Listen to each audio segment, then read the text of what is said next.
permanent part-time model. What does that mean?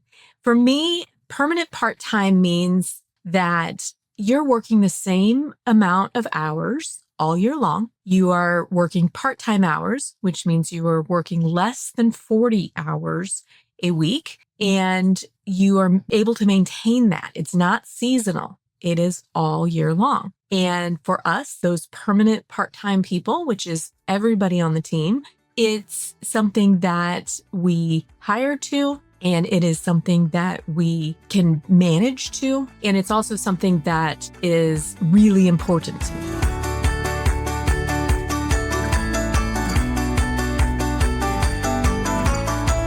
Hi, and welcome to another episode of Accounting with Confidence.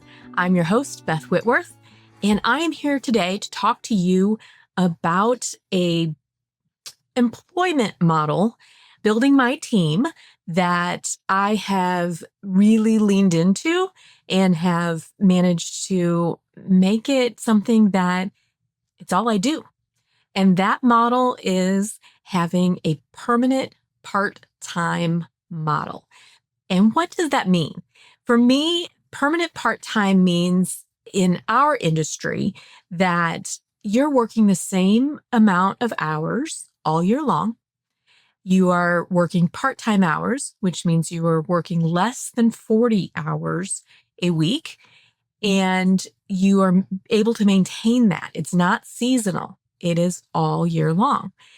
And for us, those permanent part-time people, which is everybody on the team, it's something that we hire to, and it is something that we can manage to. And it's also something that is really important to me. So in the accounting industry, typically when people talk about part-time, they are talking about either seasonal, where they're working January to April or May, and then they'll come back the next January, or they're talking about part-time, and those people are typically in positions where they aren't managing, they don't have a lot of room for moving up, for advancement, and they are really kind of stuck there because they have chosen to only work part-time. So as a firm, I have had Accounting Solutions Group for a number of years. So I would say probably 17 years now. And the history there is that when I went out on my own, I didn't have any employees. And then I had a partnership that was very short-lived, but in that time, we had some employees. So we had already gotten to maybe 3 or 4 employees at that point, and they were full-time employees. And when the partnership broke up, I retained the employees, and it was very, very difficult.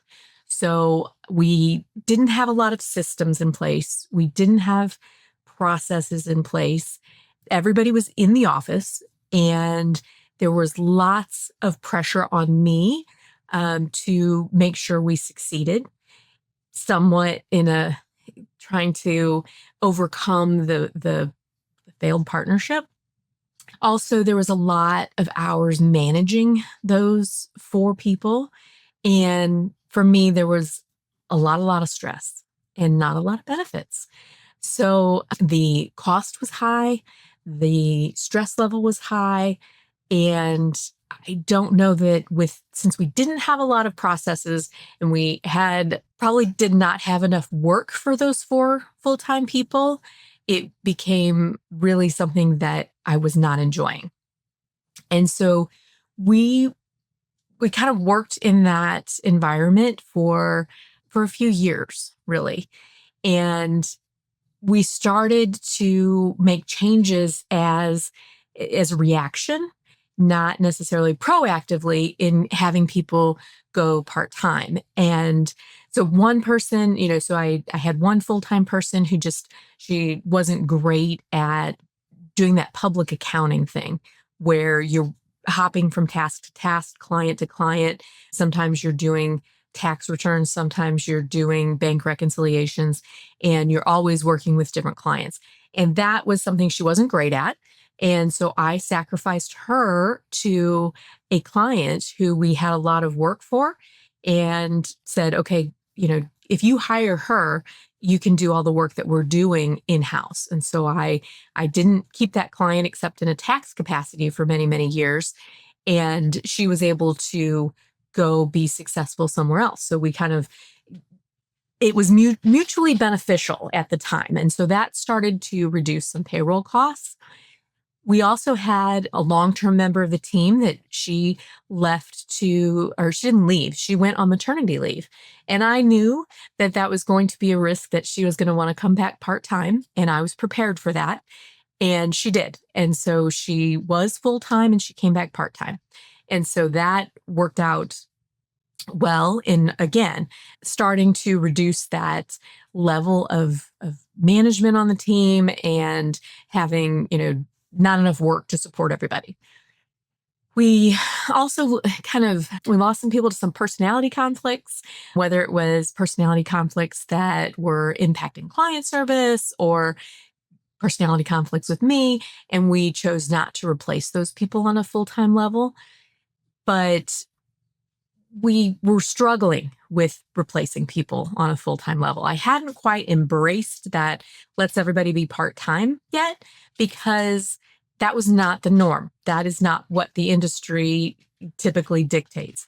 It is salaried personnel that are working in the firm and they're full-time. They work 40 hours a week, and that was just industry standard.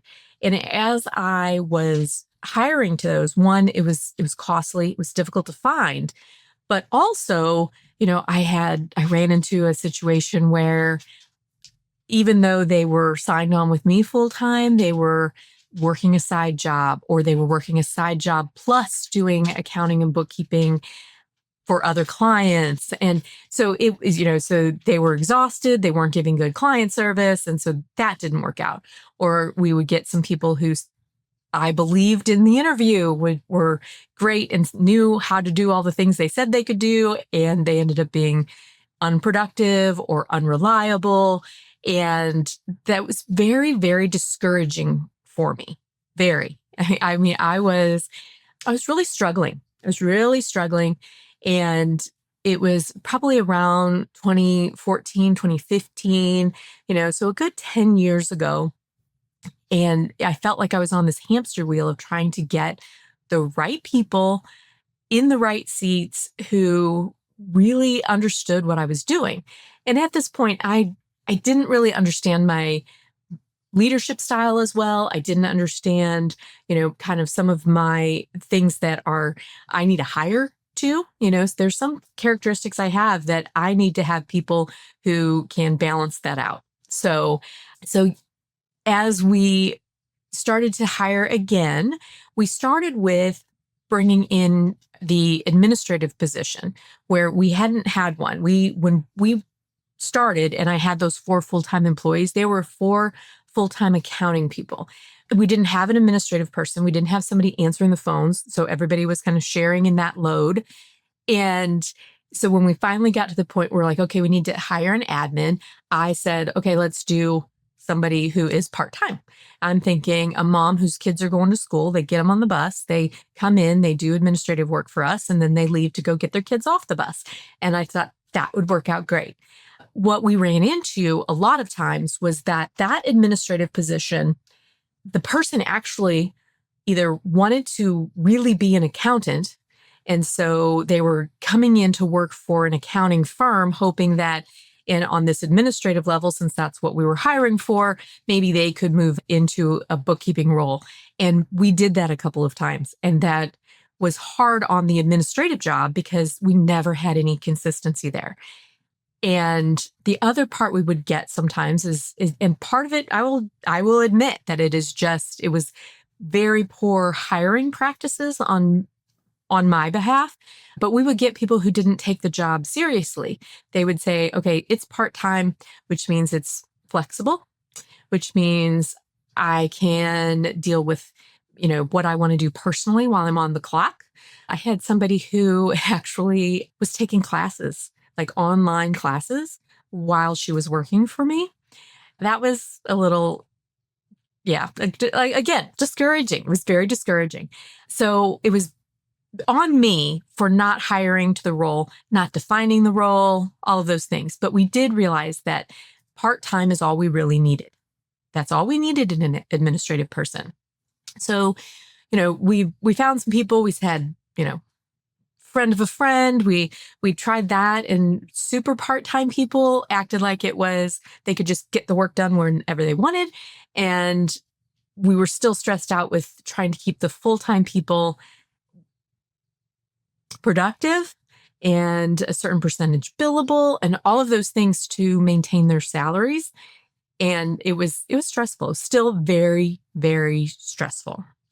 So I figured out a lot of things going through those years and years of just kind of painful hiring processes. And I figured out that, I had to structure the part-time people as if this was, a very critical job to the company. It wasn't just something you do in your spare time. This is really something that you wanted to do. You wanted to be a part of the team. They needed to be reliable and they needed to have the right skill set. It couldn't just be, hey, I know somebody who is looking for a job and I wanted a warm body. And we went down that route a couple of times and it never worked out well. So it took me years to learn this, but I finally took and invested in myself and in a course that was teaching on hiring. And it was after we had lost the last full-time person I had on the team. It was back in 2021. And that was when that happened, it really opened my eyes to what I had been doing in order to keep that person. And that was, all the big clients were on that person's plate because that's the only way I could justify 40 hours a week. So any CFO clients, any full service, clients that you were spending 5 to 10 hours a week on, that person had all of them. And when they left, it was a surprise for me, but it was also one of those eye openers again that said, you got to do something different. And so I invested in myself and I learned from someone. Her name was Teresa Lowe, and she ran a program that was called Streamlined and Scaled. And her podcasts are probably still out there and probably still very relevant. And she was phenomenal at coaching me into a really, really good hiring practice. And when I had the last full-time person leave in 2021, that left me with 3 part-time people. And I knew I needed to hire, but I knew I needed to hire the right person. And so I did something that was super scary for me, which was to hire my first manager. And I've talked about her many times on this podcast, and she's Sarah, my unicorn, and she came on part-time. And for her, that was the first time she'd ever worked part-time, the first time she'd ever worked from home. And she was coming over from industry where she had been working in a company that was being sold again. And so she'd been through that enough times that she was ready for a change. And I was able to put this hiring practice in place, and it was pretty rigorous. I think she'd probably attest to it. And I still do it to this day, but it really made it obvious that this is a permanent part-time position. That's not going to be something where you're going to work all the hours at the beginning of the year and then kind of go down to 5 or 10 hours the rest of the year. No, this is permanent part-time. And especially with this management position, it was very important to me that I could offload things from my plate to this manager, the things that I was doing, reviewing month ends, reviewing tax returns, helping manage the team so that I could start to kind of take that higher level look at the business and see what was next. Did we have the right people in the right seats? Do we have enough to cover capacity? Did we need to grow? Did we need to let go of clients? What processes did we need to learn? What softwares needed to be implemented? there was so much more that I was never getting to, including this podcast back then. And when I landed on Sarah, it was one of those things that made me say, why did I wait this long? And I really grabbed on to that feeling of this really works. And I love it. We're hiring right now. We're looking to add to the team.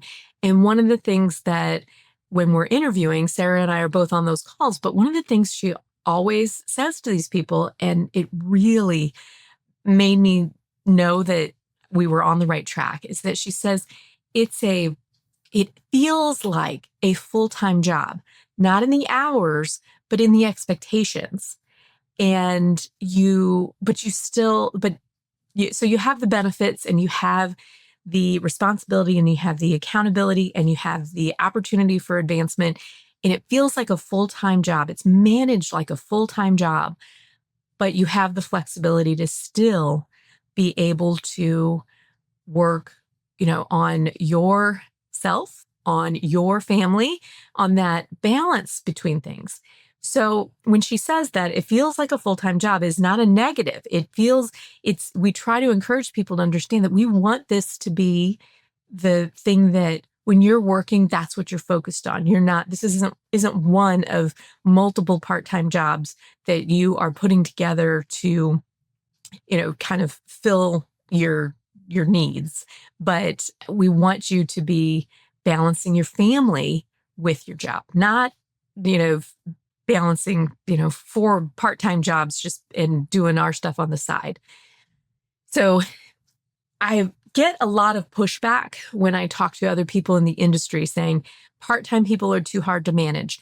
It just doesn't work. They don't work when I want them to, or they don't want to work as much as I want them to. And I would say, and I say to this all the time, is you have to set the expectations. And when we set the expectations that it is like a full-time job, except that you're only working 5 or 6 hours a day, then that puts it out there. This is what we expect from you. We don't, it doesn't mean that we're so flexible that when you feel like working, you can come and do some work. It doesn't work that way. So it's been a game changer for me. And I know it's not for every business and it's not for every industry, but our current situation is something that is working. We now have like 6 part-time people working 25 to 30 hours a week. We are 100% remote. So nobody comes into the office anymore. So that means it's really, really important that they're self-managed, that they are good with time management and very good with communication and using our systems, our softwares. There's never any overtime, even during tax season. Occasionally, you may be working 2 to 3 hours extra a week, but never anything where you're never at 40. Everybody qualifies for a retirement plan. If people are averaging 30 hours a week, then they qualify for, health insurance that is partially paid by the company. There's paid time off, there's paid holidays, and you still have some flexibility in your schedule. We provide the equipment just like we would for a full-time person. We provide it for all of our part-time people. And there is still a level of management where you're speaking with management at least once a week on a team call, and biweekly, you're speaking with somebody who is directly addressing your workload, your issues, all those things. And so it's been something where we are treating it as if everybody is full-time, because that's all we know. That's everybody's part-time, but the expectation is you are part of a team and just like you are full-time. And it also allows for people to recognize opportunities for advancement or opportunities to make more money by saying, yep, I've got extra time. Let me help you with this project. So it really works. It works well in our industry, but it also works well from a planning perspective. So, in a cost perspective, while we give all those benefits, when someone's not working, they're not getting paid. Everybody's hourly. And so they really can adjust how much they make by how many hours they work, but they know they can't work more than 40. And there's not generally not a need to work up to 40. 35 is probably the max. And usually that's a week where maybe we've had extra training or strategy sessions or something where we're putting in some extra hours, but nobody is really working 40 hours ever. There's still tons of flexibility to manage your family. They manage their self, their work. There's room. And I remember when I was working full time and it was even before I had kids, just managing everything else that goes on in your life when you're working full time plus, meaning full time plus overtime, and maybe working in my case, one day a weekend I was working. So I was working 6 days a week. It was really hard to find time to do anything that I enjoyed hobby-wise, or if I was doing it, my mind wasn't there. I was exhausted. And I found that working with a bunch of part-time team, they aren't as exhausted. There are times, there's seasons when, there's a lot of things going on in your life, and maybe there's a lot of things going on in the work world, and you just start to feel exhausted, but it's not all the time. It is somewhat seasonal. So that means that the team is not overtired, they're not stressed out from working all the time, and they're giving better client service. And that is a benefit to our clients. They recognize that they're talking to people who care about doing a good job and are focused on their work and not exhausted from having, worked 50, 60, 70 hours during tax season. The other thing that makes having permanent part-time people better, in my opinion, is that when we feel like there's a need to fill, we need some hours, because maybe we're growing, we've got some more clients, we've got enough hourly work or client work coming in that we need to fill a certain number of hours, and that's when we start to look and we start to hire, and we're like, okay, we need to get to find somebody to work 20 to 25 hours or 25 to 30 hours. And we start to say, okay, how much time does this client take and how much time does that client take? And if we moved these things around and made room and did some workload analysis, it is so much easier to do that with filling part-time hours than filling a full-time boat. Because if there's only 20 hours of billable work and they only are going to work 25, that other 5 hours can easily be filled up with training, with, helping with projects and processes. And there's all kinds of things there. Whereas with a 40-hour week person, another 20 hours, yet that's not something we can easily fill. The person's going to be bored. They're not going to have enough work. So it makes it much easier to plan for capacity and to hire to capacity. I also think that we are finding that the permanent part-time is appealing to the younger generation, maybe people who have gotten out of school and said, yeah, I watched my parents work all the time and I don't want to do that. I want, to have some availability to, go away for the weekends and not be exhausted and do things with my kids' school. And a lot of times this permanent part-time appeals to those people who are in between, where they're raising their kids, or maybe they're caring for their parents, or maybe both, where you've got some hours to give and you want to work, but you don't have the availability to work full time and with that expectation and that pressure. So I think that it's appealing to people. I think that I guess I guess I should ask my team. Is it appeal to you because you can raise your kids and take care of your parents? Probably. And like I said, it has reduced my stress level in trying to keep a full-time person productive. because once that full-time person is on board, they automatically qualify for all the benefits, and they are starting to be expensive, whether or not they're working or not. So I think that being able to attract part-time people by offering benefits is working.